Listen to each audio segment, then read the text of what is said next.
À l'origine de True Lies se trouvait Arnold Schwarzenegger. C'est lui qui montra à James Cameron le film de Claude Zidi La Totale, dans lequel un agent secret d'élite menait une double vie à l'insu de sa femme. James Cameron fut séduit par le mélange d'action et de comédie, lui qui cherchait à sortir de la science-fiction et du fantastique, dans lesquels il œuvrait depuis ses débuts au cinéma. Cameron a vu le potentiel de ce qu'il finirait par appeler son épopée domestique. Il entreprit donc de réécrire le scénario original en le dopant à sa manière. Il conserva l'histoire de base, ainsi que plusieurs scènes qu'il jugeait très réussies, comme le pistolet mitrailleur chutant dans les escaliers par exemple. En revanche, c'est dans les détails qu'il laissa son empreinte inimitable. Dès les premières étapes de l'écriture, James Cameron appela à la rescousse son complice John Bruno, dont les talents lui avaient permis de mener à bien les effets spéciaux de Abyss et de Terminator 2. En 1994, 115 millions de dollars représentaient une somme considérable à dépenser pour un film sans franchise. Après le flop relatif de Last Action Hero, même le nom d'Arnold Schwarzenegger ne pouvait garantir des entrées. James Cameron et Arnold Schwarzenegger font à nouveau équipe pour la troisième fois, avec True Lies. Après un énorme succès avec Terminator et Terminator 2, le duo acteur-réalisateur fait une incursion dans un territoire nettement plus léger, avec un film qui refuse d'envisager l'idée de se prendre au sérieux, utilisant un style d'humour ironique comme argument supplémentaire. Une excuse pour jouer avec une gamme de séquences d'action audacieuses. Puis-je voir votre invitation, s'il vous plaît?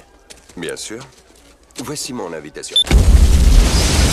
Et si James Bond avait une femme et des enfants? Et s'il ne savait pas que c'était un agent secret? Telle est la prémisse conceptuelle de cette comédie d'action. Même si Cameron est un réalisateur plein d'espoir, il n'est pas connu pour son sens de l'humour. Bien sûr, il y a des moments comiques dans les films Terminator, en particulier dans le deuxième, et Cameron adore les one-liners qui font sourire, mais la plupart de ses films ne sont ni des comédies à rire, ni même des films d'action avec une blague constante. True Lies en revanche est une comédie d'action directe. Il fonctionne même comme une comédie loufoque, jouant sur la personnalité de ses personnages principaux et comporte des éléments de satire, dans le sens où il se moque et souligne les absurdités du genre d'action d'espionnage en les poussant à l'extrême. La prémisse est fondamentalement loufoque, le casting du Terminator de Cameron lui-même, Arnold Schwarzenegger avec sa stature massive, dans le rôle d'un père de famille dévoué et d'un super espion américain, ne manquera pas de faire sourciller, voire de se moquer carrément.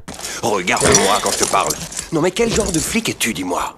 Sauf le faux départ de Piranha 2, True Lies reste le film de James Cameron le plus mitigé dans son accueil critique. Même lors de sa sortie en 1994, le film a été accusé de sexisme et de misogynie et a été qualifié d'islamophobe pour son portrait de la cellule terroriste islamique près d'une décennie avant le 11 septembre. Le statut étrange de True Lies, en tant que genre et cas critique dans la filmographie de Cameron, en fait un film de transition, et même si nous avons marqué la fin de la première phase de Cameron avec Terminator 2, True Lies est à cheval sur la frontière entre cette première phase et celle de la suite de la carrière de Cameron, tout en faisant allusion à ce qu'il allait arriver en termes de gros budget et de super production. True Lies reste un film d'action éminemment regardable et divertissant à plusieurs niveaux. Il contient également bon nombre des caractéristiques qui font le succès de James Cameron en tant que réalisateur. True Lies est ce qui se rapproche le plus de Cameron pour réaliser un film de James Bond complet. Et le film contient de nombreuses caractéristiques de la série britannique du super espion, lieux exotiques, affaires de cravate noire, femme fatale et enjeux de vie ou de mort. Mais la prémisse du film, dans laquelle l'agent secret américain Harry Tasker doit cacher ses actions secrètes à sa famille, qui le croit avoir un travail de bureau ennuyeux, offre ce que Cameron considérait comme un correctif au fantasme de James Bond. Bond lui-même est un éternel célibataire pathétique qui ne saura jamais la vérité sur ce que signifie être un homme, être un mari et un père. C'est pourquoi ce fantasme fonctionne en particulier pour les hommes mariés, parce que Bond n'a personne à qui répondre. Alors que James Bond a juré fidélité à la reine, Harry Tasker a finalement sa propre majesté qui exige sa loyauté, sa femme. Au cœur de la prémisse du film se trouve l'éventuelle implication de la femme de Harry, Helen, dans le complot d'espionnage du film. Tout comme la guérison du mariage entre Bud et Lindsay dans The Abyss résout l'intrigue de ce film, True Lies fait les révélations sur le véritable travail de Harry et la synthèse de la double vie domestique et globetrotter que vit Harry, essentielle à la vie même de celui-ci. Sur le plan comique, cette réintégration dans cette relation est réalisée dans un style classique à travers des malentendus, de fausses identités et des plaisanteries compris. Narrativement, l'équilibre entre les deux pistes est ce qui résout le conflit au niveau interpersonnel. Pour ce faire, Cameron avait besoin de choisir une femme de premier plan qui pourrait être à la fois crédible en tant qu'épouse démodée, mais aussi en tant que super espionne sexy. Elle devait être crédible dans les scènes comiques, domestiques et d'action, et être crédiblement sexy. La femme choisie par Cameron était la Scream Queen elle-même, Jamie Lee Curtis. Tu as déjà tué quelqu'un?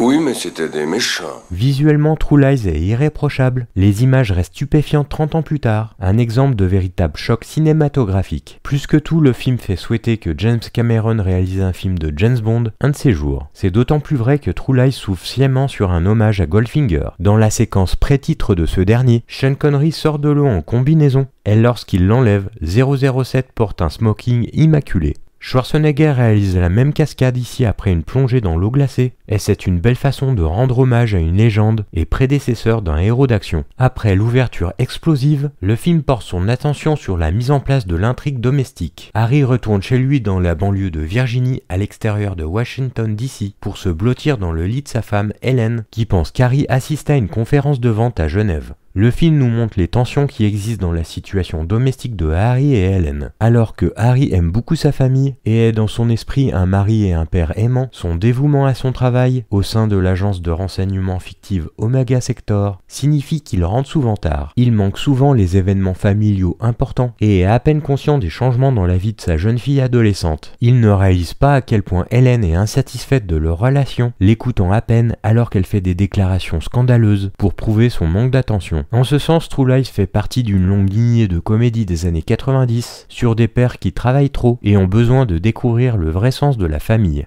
Je l'ai pas élevé comme ça. Ouais, mais vous n'êtes plus ses parents, Hélène et toi. Ses parents sont Axl Rose et Madonna. Bien entendu, ce film met tout autant l'accent sur l'action dans la comédie d'action. Une poursuite nocturne à travers Washington DC donne au film sa deuxième séquence d'action majeure. Cela commence par une scène de bagarre élaborée dans les toilettes d'un hôtel qui inspirera Mission Impossible Fallout dans une séquence d'action similaire. Puis une course-poursuite entre le terroriste à moto et Harry à cheval en pleine rue et à l'intérieur d'un immeuble. James Cameron sait comment superposer habilement des éléments non conventionnels dans des fusillades ou des poursuites traditionnelles, comme les chevaux, les urinoirs, les ascenseurs, et rend les scènes à la fois intenses et drôles. Le film met ensuite en mouvement la fusion des deux intrigues. Les scènes entre Simon et les Taskers dans la partie centrale du film sont particulièrement agréables car elles révèlent la profonde ironie de la situation. Simon se fait passer pour un agent secret, s'attribuant même le mérite des éléments des escapades d'Harry la nuit précédente qui ont fait leur apparition dans le film, alors qu'en réalité, c'est un loser complet. Il y a ici une double ironie dans la mesure où ce sont les fantasmes d'espionnage de Simon qu'il vend à des femmes seules qui fascinent Hélène dans sa quête d'excitation, une réalité que son mari vit en fait à son insu.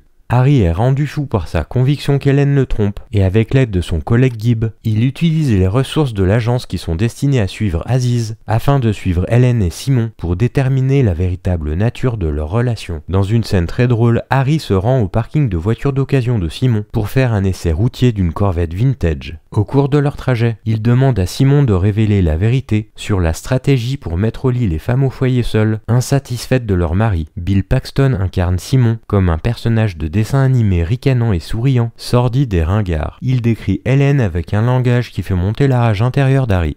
Et comme toutes ces bobonnes, si vous leur appuyez sur le starter, elles vous suceraient un pot d'échappement. L'un des éléments clés pour que le film fonctionne est que Harry doit être à la fois honnête et coupable de l'échec et à équilibrer ses deux vies. Schwarzenegger parvient à combiner compétence et naïveté, clé pour vendre le rôle. Il y a beaucoup d'agressions, de regards qui roulent et qui s'échappent dans ce film quand Harry est sidéré ou enragé. Il fonctionne comme un homologue de Curtis dans le rôle d'Hélène, chacun s'imagine vivre une vie différente de ce qu'il est. Cela culmine dans ce qui peut être la séquence la plus célèbre du film, le striptease de Jamie Lee Curtis à l'hôtel devant un homme dont elle ne réalise pas qu'il est en fait son mari. Elle joue parfaitement la scène en tant que femme à la fois excitée et effrayée par la mission qu'elle doit accomplir. La scène est aussi celle où les cartes commencent à se retourner contre Harry, et nous pouvons voir la compétence et le développement du courage d'Hélène. Jamie Lee Curtis fait fonctionner la scène, la rendant rendant drôle et maladroite, mais aussi véritablement sexy. Hélène prend même le dessus sur Harry, le frappant à la tête avec un téléphone après qu'il ait essayé de l'embrasser, sans toujours se rendre compte que c'est lui, alors qu'elle commence à s'enfuir, avec Harry la suppliant sur le sol. La tromperie de Harry aboutit à sa punition et à la prise de conscience qu'il ne peut la tromper et la contrôler pour toujours. La séquence est également le point charnière du film, fusionnant les intrigues d'espionnage et domestique, alors que le jeu de Harry et Hélène est interrompu par le marchand d'art de Tia Carrère, Juno Skinner, qui enlève Harry et Hélène et les emmène chez le terroriste Aziz. Tout comme dans The Abyss, l'intrigue domestique et l'intrigue d'action se confondent. Il commence à me plaire celui-là. Mais il faut qu'on l'élimine. Maintenant on est forcé. Les séquences d'action du dernier tiers du film sont excellentes, y compris le moment mémorable où Harry utilise un réservoir d'essence pour créer un lance-flamme. Mais elles intègrent également de l'humour burlesque et font de Harry un agent secret ridiculement puissant et imbattable. James Cameron réalise à juste titre que sa force réside dans l'action et qu'il réussit donc mieux à générer de l'humour en étant plus exagéré et scandaleux que jamais. True Lies est un film qui à certains égards est le plus proche d'un film de Michael Bay que Cameron aurait jamais réalisé, anticipant certaines des tendances des films d'action plus tard dans la décennie, à la fois dans son humour brut et dans son action. True Lies est autant un spectacle que n'importe lequel de ses films, avec une séquence finale d'action au sommet d'un gratte-ciel où Harry envoie le méchant sur un missile. T'es viré. Mais c'est aussi un autre film de Cameron, où le véritable cœur du film réside dans leur relation amoureuse et les liens familiaux, un thème qui se poursuivra à travers tous ses films. Peu de films présentés comme de véritables comédies d'action donneraient à l'action autant d'importance que la comédie. Stylistiquement, le film est différent de ses films précédents. Cameron utilise un look beaucoup plus soigné dans ce film que dans ses films précédents, avec une palette de couleurs chaudes et une composition anamorphique grand écran comportant de nombreux gros plans moyens. D'une certaine manière, cela rappelle un film de Hong Kong dans la manière dont il équilibre les changements de ton entre action pure, comédie burlesque, vaudeville et romance sentimentale. La partition musicale de Brad Fiedel, très rythmée, est fidèle à toutes les thématiques du film. Mais tu dois admettre que c'est plutôt marrant si ça m'arrivait à moi et non à toi. Tu te prendrais la gueule, j'en suis persuadé.